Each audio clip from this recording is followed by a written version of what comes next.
આયોજન કરાયું છે।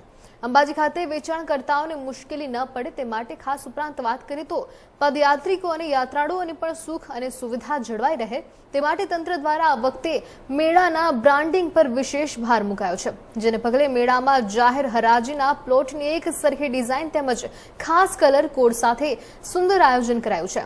આ એક જ પ્રકારના એક સરખા સ્ટોલ મેળામાં દરેક યાત્રાળુઓ માટે આકર્ષણનું કેન્દ્ર બન્યા છે। દાંતા અંબાજી રોડ ઉપર ખાસ વાત કરીએ તો હડાદ અંબાજી રોડ પર જાહેર હરાજીના એક સરખા સ્ટોલની વેચાણ પણ કરવામાં આવ્યું હતું, જેમાં લગભગ 264 સ્ટોલનું વેચાણ કરાયું છે। આ પ્લોટમાં લાલ કલરના સ્ટોલ વિવિધ વિભાગોમાં સ્ટોલ રાખવામાં આવ્યા છે અને જેમાં વિવિધ કહી શકાય ચીજ વસ્તુ અને માતાજીના શણગાર, કંકુ, ચૂંદડી તેમજ સખી મંડળીની બહેનો દ્વારા બનાવવામાં આવેલા હાથ વણાટ અને હસ્તકલાની આઇટમો પણ રાખવામાં આવી છે। આ સાથે સાથે વાત કરીએ અંબાજી મેળાનું એક વિશેષ બ્રાન્ડિંગ પણ કરી રહ્યા છે। આ સાથે સહી પોષણ દેશ કા રોશનના નામ જે સૂત્ર છે તે પણ સાર્થક થઈ રહ્યું છે।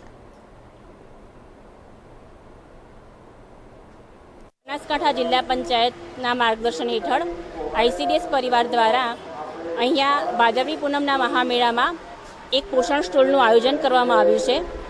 દાંતા તાલુકા પંચાયત અને અંબાજી દેવસ્થાન ટ્રસ્ટ સમિતિ દ્વારા ફાળવવામાં આવેલા આ સ્ટોલમાં અમારા ડિપાર્ટમેન્ટ દ્વારા અમારી યોજનાકીય માહિતીનું પ્રદર્શન ખુલ્લું મૂકવામાં આવેલ છે।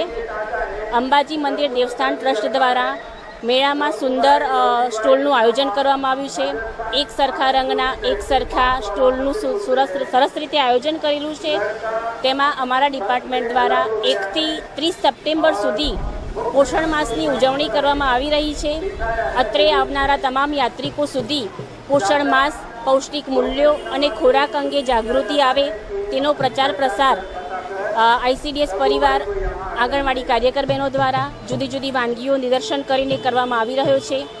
સરકારશ્રી તરફથી ફાળવવામાં આવેલ આઈસી મટીરિયલ અને પોષણ માસના 5 સૂત્રો દરેક લાભાર્થી સુધી